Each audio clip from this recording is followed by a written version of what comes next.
Bienvenue sur le podcast The Excelsior Mindset, le podcast qui améliore ton organisation et ton mindset tout simplement.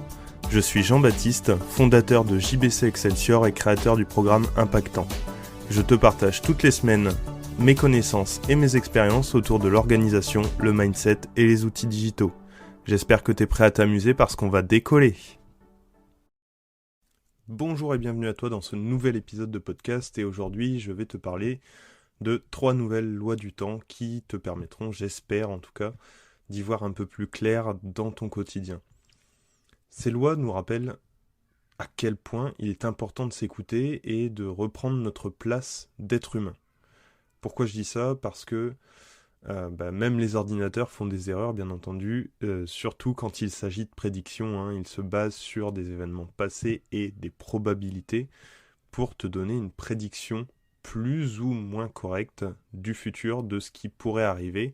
Et on le voit notamment avec la météo. Les calculs et les prédictions météorologiques sont faites par des ordinateurs. Et on sait tous ce qu'est Météo France à l'heure actuelle. C'est de l'incertitude. C'est du peut-être que, normalement il devrait que. Donc reprenons notre place d'humain car même les ordinateurs ne peuvent pas tout prévoir.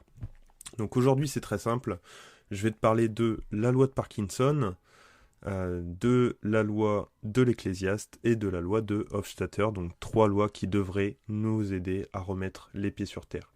On commence tout de suite avec la loi de Parkinson, donc cette loi, comme nous l'indique Cyril Parkinson, nous dit que au-delà d'un certain seuil, l'efficacité décroît, voire même devient négative.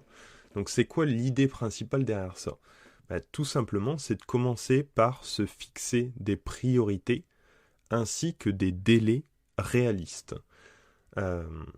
C'est aujourd'hui une compétence essentielle, bien entendu, dans le monde dans lequel on vit, de se fixer des priorités. Ça l'a toujours été de toute façon, mais encore plus aujourd'hui, car le monde devient de plus en plus complexe et il faut se fixer des priorités.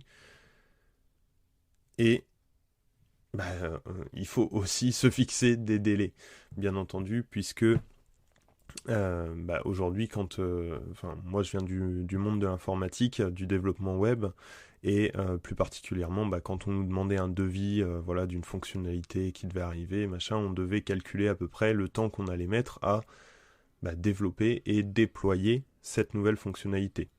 Donc il fallait qu'on estime le temps nécessaire à la réalisation de cette tâche. Et ça c'est pour tout le monde pareil aujourd'hui, qu'on soit étudiant pour estimer le temps qu'on va avoir à faire sur un devoir, le temps qu'on va mettre à préparer un exposé par exemple, ou plein de choses comme ça. Un manager pour gérer son équipe, bien entendu, il doit aussi gérer le temps global de l'équipe. Pardon. Et même un patron pour une production, là pour le coup je parle d'éléments physiques, par exemple, dans les usines, le patron il doit avoir des délais il a des délais pour fabriquer certains composants, et en tout cas il doit fixer des délais réalistes pour la création de ces composants. Et il est important que ce délai reflète la réalité. Tu peux pas, si je prends le cas d'une imprimerie, un livre fini, prêt à être commercialisé, envoyé dans les librairies ou même tout simplement à être vendu, un livre d'environ 300 pages, on va dire, il peut pas être sorti en 10 minutes. Même si ton imprimante, elle te sort 30 pages par minute. Oui, le livre il sera fini d'imprimé, mais il sera pas encore prêt à la vente, tout simplement. Donc il faut se fixer des délais réalistes et travailler intelligemment et en toute régularité. Travailler dans l'urgence, c'est jamais efficace. Je te le dis tout de suite. Si tu es tout le temps en train de travailler dans l'urgence, tu risques très fortement de finir en burn-out parce que tu as trop de travail à faire tout le temps, tout simplement. A contrario, si tu travailles tout le temps dans la prévoyance, du coup, là tu peux être un peu plus cool, tu finiras pas tu finiras certainement pas en burn-out. Par contre, voilà, les délais, il faut qu'ils soient réalistes, c'est-à-dire qu'il faut qu'ils soient pas trop longs non plus. Par exemple, si tu estimes que tu as besoin de 4 jours pour faire quelque chose et que finalement, si tu estimes que tu as besoin de 5 jours pour faire quelque chose et que finalement, t'en as pris que 4, bah, si tu fais ça tout le temps, surtout pour les gros projets, les jours supplémentaires, ils vont s'accumuler en fait, et tu risques de finir pour le coup en bore-out. Donc c'est la lassitude un petit peu, si tu veux. Tu vas être lassé de pas avoir assez de charge de travail, entre guillemets. Mais bon, ça c'est une autre histoire. Donc, pour estimer ces délais, tout simplement, il faut bien prendre en compte toutes les variables. Le facteur temps, le facteur humain, les contretemps potentiels. Rien ne sert de devoir rationaliser tout ça avec excès, bien entendu, mais il faut prendre en compte tout ça. Pour t'aider un petit peu, pardon, pour t'aider un petit peu avec cette loi de Parkinson, à utiliser cette loi de Parkinson avec efficacité, tu peux déjà te munir de, on l'a vu la semaine dernière, ton nouveau meilleur ami, l'agenda, afin de gérer tes objectifs, gérer ton temps, gérer tes délais, justement. Tu peux aussi utiliser un minuteur pour les tâches courtes, ta montre, une horloge, voilà, mais pour bien utiliser ton temps et pouvoir, dans le futur, justement, te baser, comme le font les ordinateurs actuellement, bien entendu, et comme tout le monde à peu près le fait aujourd'hui, c'est te baser sur des choses que tu as déjà faites pour estimer le temps d'une nouvelle tâche. Quelque chose qui est semblable, qui est peut-être que tu as déjà fait, que tu vas reprendre, et du coup ça va te demander moins de temps. Voilà, ça c'est à prendre en compte aussi. Et tu peux aussi derrière utiliser un gestionnaire de tâches comme Trello, Notion, Asana, Excel, Google Sheet ou encore Todoist. Voilà, c'est une liste non exhaustive, mais qui te permettront donc de suivre ton avancement dans toutes ces tâches que tu as à faire. Pour les échéances un peu plus longues, tu peux découper ces tâches en plein de petites tâches successives et les insérer par exemple dans un diagramme de type Gantt. Donc si tu connais pas, fais un peu de recherche, tu verras, c'est très très utile pour suivre un projet dans sa globalité. Ensuite, on va voir donc la loi de l'Ecclésiaste. Donc cette loi, elle a été écrite et transmise donc via l'Ancien Testament par le roi Salomon, qui nous dit qu'il y a un temps pour tout, un temps pour toute chose sous les cieux. Qu'est-ce que ça veut dire ? Ça veut dire que il faut faire une chose à la fois. Il ne faut pas se disperser, chaque chose en son temps. Et bien sûr, il faut savoir s'écouter. Il y a peut-être des moments dans la journée où tu vas être un peu plus concentré qu'à d'autres moments, tout simplement.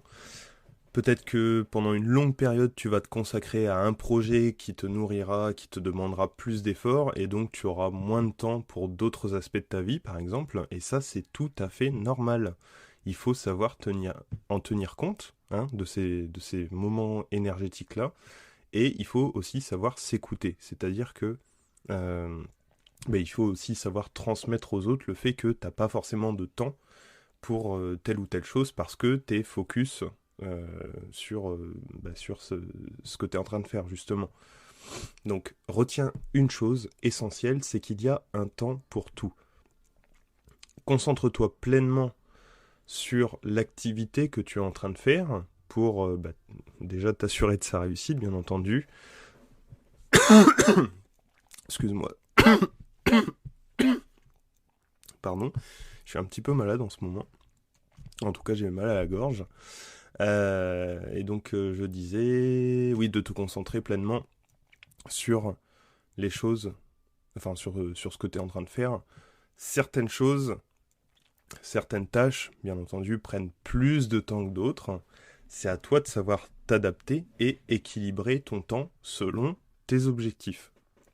Et pour ça, il y a un livre que je peux te conseiller qui résume bien ce principe-là, c'est La force du focus. Donc c'est un livre qui a été écrit par Jack Canfield. Donc va voir sur mon article enfin sur le blog, tu vas voir. Il y a un lien vers ce livre. J'essaierai de le résumer dans un prochain podcast, dans un prochain article de blog. Mais en bref, nous évoluons chaque jour entre équilibre et déséquilibre. Et il faut surtout pas te culpabiliser d'être dans une période pendant laquelle tu n'avanceras pas sur certains aspects de ta vie, sur certains projets de ta vie. Donc soit tout simplement à la recherche constante de cet équilibre, dans le sens où,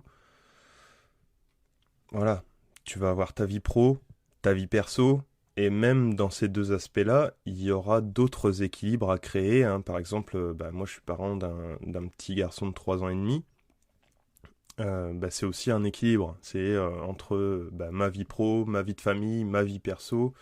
Il faut que je pense à tout ça et du coup ça crée à la fois des équilibres et à la fois un déséquilibre. Donc si tu changes de travail, si tes objectifs évoluent, et j'espère qu'ils évoluent avec le temps, hein, on évolue tous avec le temps de toute façon. Si la vision de ce dont tu as envie, de ce que tu as envie de faire dans la vie, ça évolue aussi. Voilà, c'est une recherche constante d'équilibre entre tous ces petits aspects-là.